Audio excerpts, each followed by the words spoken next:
नमस्कार मंडळी. चला आज आपण पावसाळ्यामध्ये उगवणारी ही टाकळा भाजी, या भाजीला तरोटा भाजी पण म्हणतात. तर ही भाजी एकदम स्वच्छ धुवून घ्यायची आहे. चुलीवरती अगदी अप्रतिम चवीची खमंग व टेस्टी बनवूया.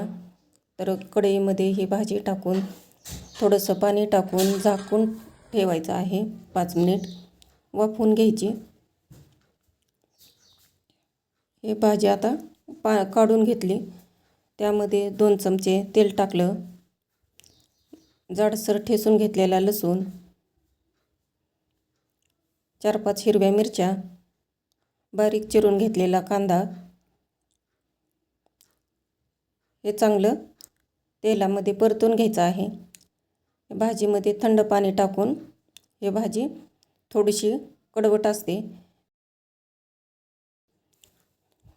कडूपणा जाण्यासाठी ही भाजी पिळून घ्यायची आहे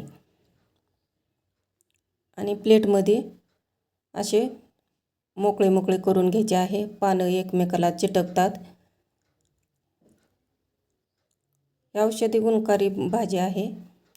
तर त्यामध्ये थोडीशी हळद, चवीनुसार मीठ, पाव चमचा लाल मिरची पावडर टाकून ही भाजी टाकून चांगली परतून घ्यायची आहे.